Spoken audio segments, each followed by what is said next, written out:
Recording in progress. And say welcome everyone to our weekly call, which this week we'll be talking about some of the highlights from the IETF 116 meeting in Yokohama last week. During the start of the blossom season in Japan, so it was a particularly fine time to have the privilege of being there, in all fairness. Right, so in terms of agenda, obviously the bulk of the discussion, I suspect, will focus around the IETF meeting highlights, which I'll talk to, but I'm hoping that a number of others on this call will join in with their observations as we run through. Then, as always, talk about some of the recent developments in the news, which are a bumper edition this week because I didn't do it last week because of sort of work challenges, time zones, etc. So a few things to touch on this week, and then, as always, talk about sort of a few forthcoming events, future call topics, etc. And that's a spurious side, so let's hurriedly skip over that and go straight into the IETF highlights. Which, what I've done, I've sort of recycled the agenda that I put up on this call a couple of weeks back, when at that point not all of the agendas for all of the working groups had been finalised, and I'll just use this to talk to. I'll call out a few things from the sessions that I was at, but then, as I say, hopefully others will jump in either to comment on things which are on the screen, which I don't comment on, or equally other sessions that you went to which I haven't even mentioned at all. So just jump in as we step through the agenda for the week. And I'll do these in chronological order just to make it easy, hopefully for everyone. So the first thing I'll mention, I went along to the welcome reception, which I don't think all 1,000 in-person participants were in the room, but it felt like a good percentage of them were. So it was noticeably busier for the welcome reception even than it was in London, where it was I think just over 800, about 850 people in person were meant to be in London, so as opposed to 1,000 in Tokyo. But it felt like there were a lot more turned up for the welcome reception this time around, possibly because it was a free bar, which will always motivate attendance. So it was a good, very positive start to the week. In terms of things on the Monday, the only one that I'm going to call out, which was in the fourth session of Sec Dispatch, it was a pretty interesting discussion, in my opinion, on encrypted email with clear text copies, and sort of talking around some of the issues in how to perhaps deal with that in an appropriate way, to have a protocol to determine a standardized way of handling encrypted email where there might be the possibility of clear text copies. But beyond that, part of my Monday afternoon was taken up with some final updates to the ECH internet draft, which we sort of put out an update on the Monday evening. So Anna and I spent some time just working through that, which took up part of the afternoon. So I sat in on dispatch and then sort of missed the next two, went back for Sec Dispatch at the end of the afternoon. So therefore wasn't able to go to the IETF open meeting, for example, or indeed either that or the privacy preserving measurement session. And then the Monday for me finished. Dan Sexton from the Internet Watch Foundation hosted a privacy preserving filtering side meeting, which is pretty well attended. 30 odd people present in the room, and a number online. I'm not sure how many were present online. So Dan had planned to include a third party to do a sort of demo of some software, but that fell through at the last minute. So he sort of partly reprised some of the discussion from the similar side meeting he did in London and talked around some of the related issues. I think there was a sort of strong encouragement from the room to sort of try and make some progress, in particular with um, uh, safe browsing, and see if there was a way of leveraging that mechanism for CSAM filtering, which I think is something that Dan will sort of be acting upon in the next few months. And then post that meeting, there was a further discussion to have a look to see if there was a way of putting privacy preserving filtering into services like Private Relay, Apple's Private Relay, where you could put it into the second proxy, if you will, for the Oblivious service, where you could do content filtering without any knowledge of the person requesting the content. So I think you might explore that to see if there's an appetite to do that, either with the likes of Apple or Google, which has just recently announced a similar service, or indeed with some of the CDNs. I'll see if I can get Dan back on this call in perhaps the next couple of weeks, and he can talk to that and give his thoughts. But that was my take on it. So before I move on, I don't know if anybody else on this call who was present in Yokohama or indeed joined remotely attended any other sessions on the Monday and has anything you want to say about any of those. And if you just probably unmute will be easiest and just jump in to the conversation if you wish.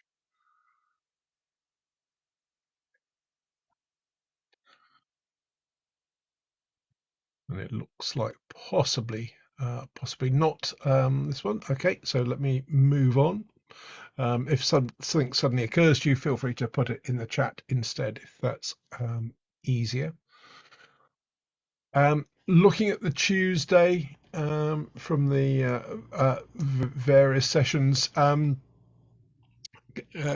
couple of things sort of jumped out for me from the various working groups. There was a discussion in the TLS working group around bootstrapping TLS encrypted client high with DNS service bindings, which is a long title for an internet draft, which Ben Schwartz talked to. The other interesting thing coming out of the TLS working group was just a feel for the probable timing of ECH as a standard progressing, and I think the consensus view from people seemed to be towards the end of this calendar year, all work on the standard will probably be finished. So although at that point it wouldn't be a standard in all likelihood, because it takes longer than that to go through the relevant IETF processes, but it seemed likely that by the end of this year there would be service availability from a number of CDNs and support from a number of browsers to complement the service already available from Cloudflare. So by then you'd likely have some interoperable services from a reasonable number of participants, all things being equal.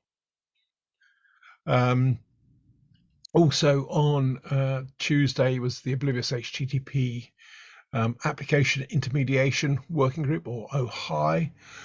Quite an interesting presentation from Tommy Pauly on service on discovery, where he was particularly looking at discovery of gateways connecting to particular targets, and that's content in other words, which is his main area of focus. I see, Pat, you put something. Are you able to unmute, Pat, and maybe just expand on your comment that you put in the chat about HTTP BIS meeting on Tuesday morning? Don't worry if you can't, because I didn't go there, but I can see it looks like that was quite an interesting discussion around template-driven HTTP connect proxying for TCP. Pat's audio has died. No worries, Pat. If it comes back, feel free to expand on that in due course. Other things on Tuesday, for our sins, we did an ECH deployment consideration side meeting first thing on Tuesday, which again, reasonably well attended, about 30 people in total, a mixture of people in the room and online. We did a quick update on activity and how the documents progressed up to and including the 05 version, which we'd sort of made live the previous day. Some sort of discussion in particular with Eka, Eric Riscaller, that is from Mozilla, about the applicability or not of ECH to enterprises, which no doubt will sort of come back as we develop the draft, I think. But I think he was the main protagonist, just sort of giving his views on the draft as it currently stands. But I think it was useful to do it nevertheless. And then there was also an interesting meeting that I went to in the early evening, the Public Interest Technology Group side meeting, which I now understand that group is a reasonably long-standing group. I hadn't been to their side meetings previously. Mainly, if I was to try and generalize, sort of the people who were sort of pro privacy, a particular approach to it. There seemed to be a consensus sort of worldview for the majority of people present. So it was interesting to hear their discussions, and intend to join their mailing list just to sort of follow that going forward. But again, there were a number of us who I think ended up in that side meeting that hadn't been to it previously, so I found it quite interesting. Again, I'll pause there to see if anybody else, in addition to Pat's, got anything to add from any of the sessions you joined on the Tuesday. Or indeed, if Pat's audio has come back. If it has, feel free to jump in, Pat.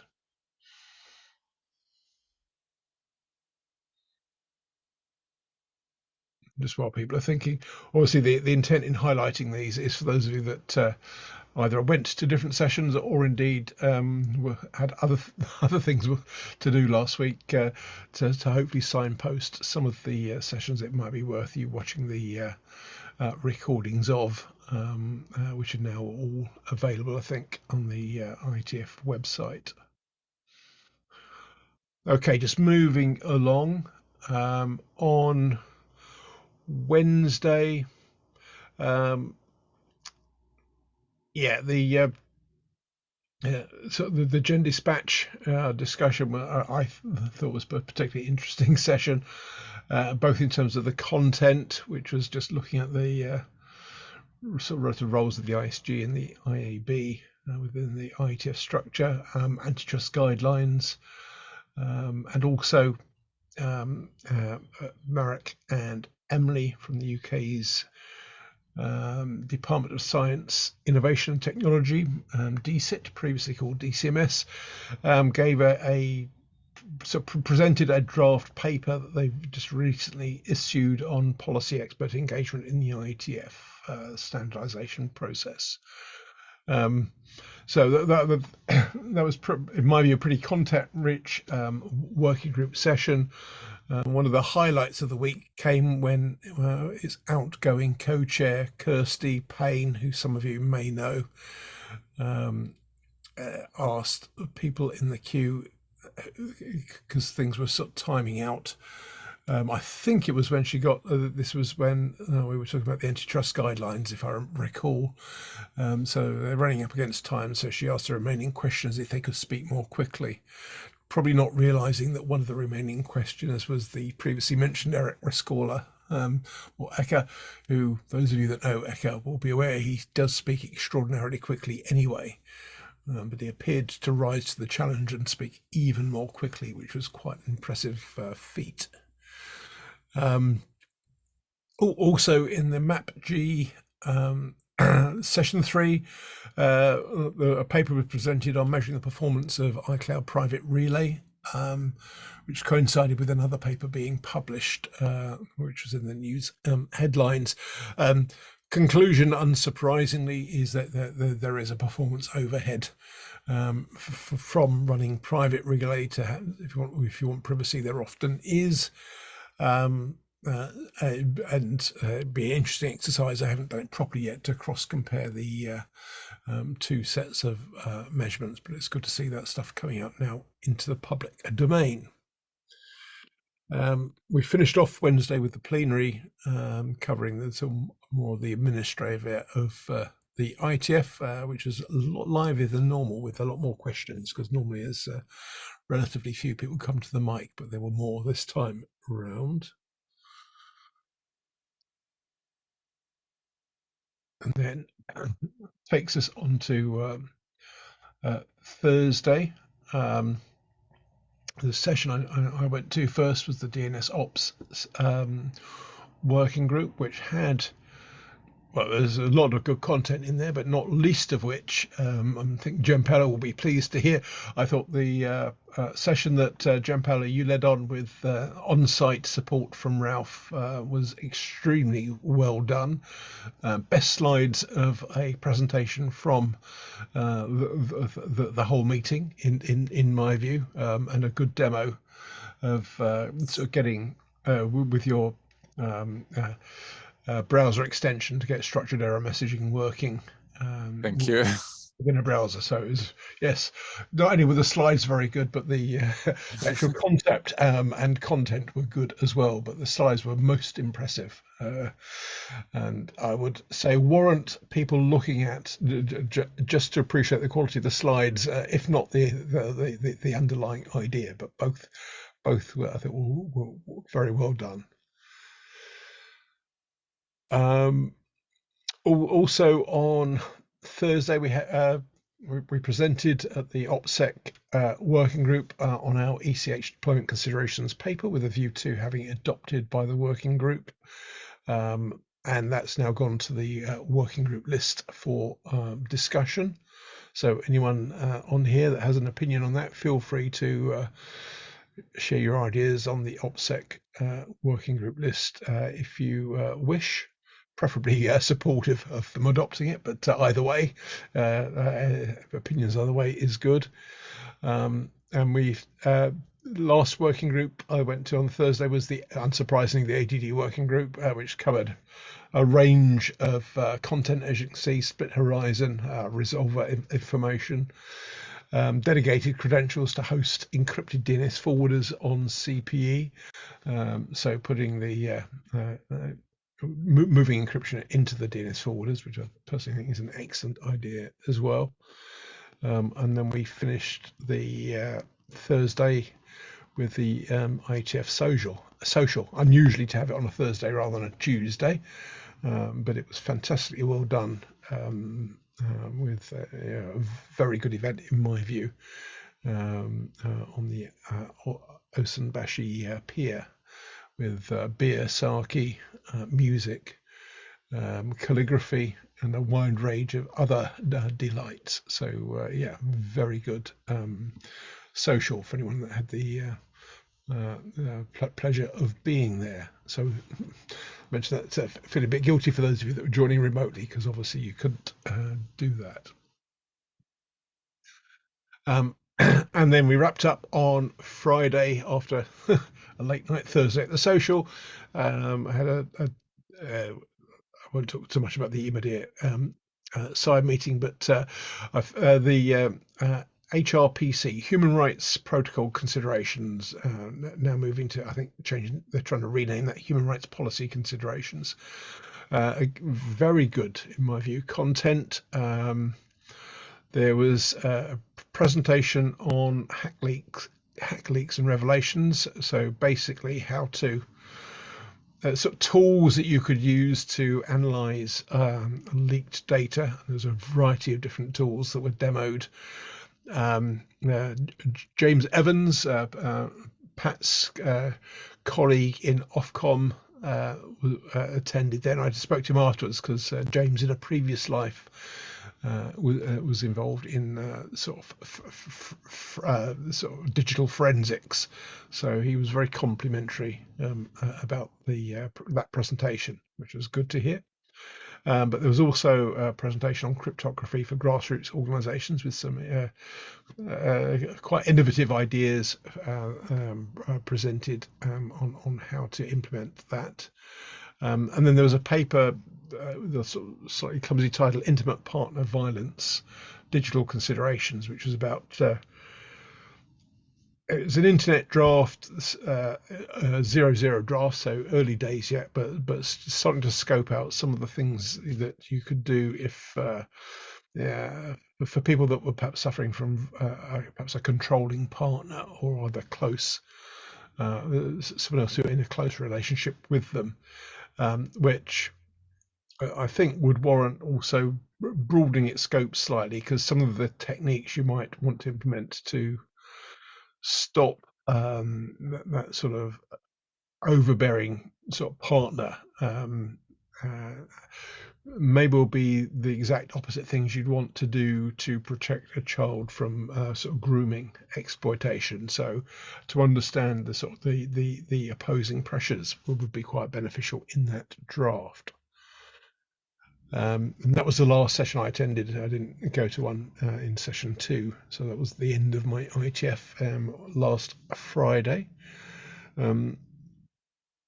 Again, having gone through those relatively quickly, I don't know if anybody else who attended anything remotely or in person wants to chime in with anything you want to add to the ones I've commented on, or indeed any other sessions that you attended that you think warrant a closer look by people when they have the opportunity. So I'll just pause and give people a chance to either unmute or just put something in the chat as appropriate, whichever's easier for you, if you do have anything.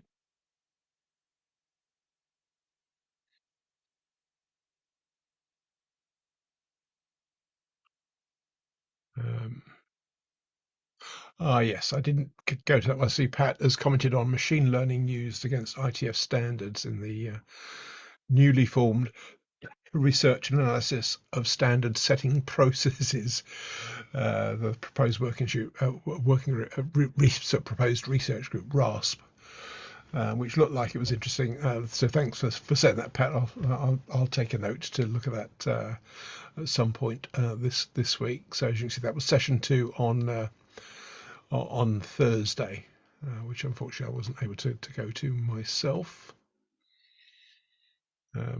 So as I say, all of these, the recordings will all be available, and the associated meeting materials, etc. So if any of that catches your interest, it's very easy to go straight to the relevant content to take a second look at it.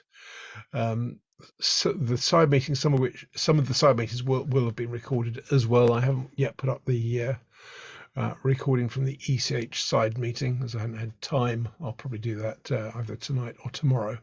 But I have to say, if you weren't able to attend the meeting and want to catch the recording, I'll apologise in advance. The sound quality wasn't the best. The recording didn't work at all at the start, and then when it did start working, it's not the most intelligible. So apologies in advance. I think there's a discussion on the IETF mailing list about better support for things like sound to make it easier for remote participants in those side meetings. So hopefully that will improve by the time we get to the next meeting in San Francisco. Okay, if there are no other immediate comments from anyone, I'll move on. So just stepping through my slides.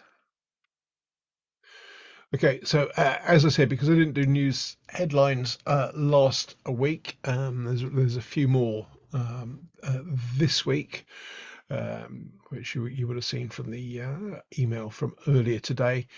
In the interest of time and boring you, I won't go through all of these, but suffice to say, there's sort of details about Google's sort of use of oblivious HTTP support for it within the Chrome browser, which is sort of just been added with support with it for the Android operating system coming later this calendar.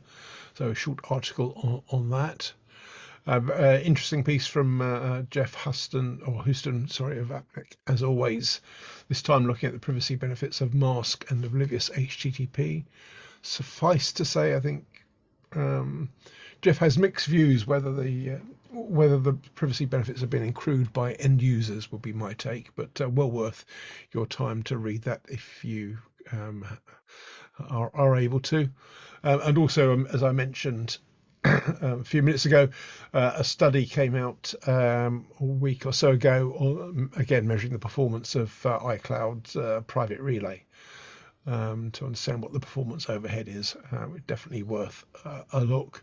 But plenty of other things as well, such as Dominic Lazansky's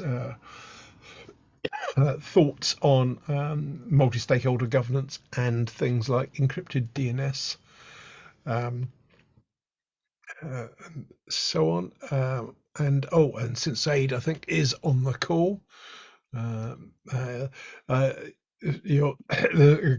good piece, Zaid, I thought, looking at minimized DNS resolution and the use of QNAP minimization, if I can speak properly, and how that protects privacy on the VeriSign blog. So, amongst others, that's also worth a look, but there are plenty of other things this week as well. And then just stepping over, a couple of bits and pieces on malware as well, as you'll see, and then various other items that caught my eye about things like NIS2, the Digital Markets Act. RIPE have just started a call for applications for a community projects fund, which may possibly be of interest to some of you, and just the one at the bottom there. The Chinese government urging Apple to improve its approaches to security and privacy, which I think may be a degree of irony in that one, but there you are. You might want to take a look at that just for your interest. A few more calls for papers and workshop proposals, one of which closes today, which is a UK NOF call for presentations, although as the meeting is taking place today and tomorrow, even though that is the deadline, if you left it till today, it might be a little late in my view, but it is the official deadline, so there you are. NANOG has just put out a call for presentations for its next meeting with a deadline of towards the end of this month. As you can see, also the RIPE DNS working group, the Applied Network Research Workshop, and others. So the number of homes for any papers or workshop proposals you may have, should you have an interest in doing that. I mentioned UK NOF taking place this week or today and tomorrow. RSA is coming up in San Francisco at the end of this month, as is the UK High Level Group on Internet Governance. So plenty of meetings and events are sort of running through, coming through thick and fast, particularly in June, sort of May, June time, as you can see. So plenty of stuff. There still isn't a confirmed date for the ICANN DNS symposium. I spoke to a couple of guys from ICANN in Yokohama last week. They're still waiting for the details to be finalized. But as soon as I have anything further, I'll let you know, unless anyone on this call has got any other insights into it. But seems to be it's just not quite firmed up yet, unless anyone has heard differently. And a reminder that OARC 41 will take place in the same venue, either immediately before or immediately after the ICANN symposium. But I think there might be another ICANN event taking place in the same venue as well. Finally, in terms of this call, we won't have a call next week because it's Easter, which I must admit I'd overlooked when I was scheduling some things. So I'm just in the process of seeing if I can defer New Star's presentation, which a few people requested from this call, on their protective DNS service to the following Monday, and then have the DNS Research Federation talk about their Internet Standards Observatory the following Monday. Then 1st of May is a public holiday in many parts of Europe, so I'm not proposing to do a call on the 1st of May, but the following week I've tentatively penciled in, just waiting for confirmation, presentation on DNS Crypt. Just reprising something which was presented at the last OARC meeting, but then just expanding the talk slightly to talk about plans to put together an RFC, because currently DNS Crypt doesn't have a supporting standard. Although it's been well established, it's not standardized in the IETF. I think that's it from me. Yes, it is. So it's a bit of a quick run through various things, but let's just see. Anyone else on the call got anything that you want to sort of just mention from this last week or so? And if you do, just feel free to unmute and come on if there's any updates you want to share. Or if it's easier, put them in the chat. And I can see Pat's just reminding me that the 8th of May is a public holiday in the UK, duly noted, for the impending coronation, the previous Saturday, I think. Anyone else got anything you want to highlight? Anything we've not covered, or indeed anything that's occurred to you from the IETF meeting, or anything else that's on your minds currently? Just give you a moment to think if you have.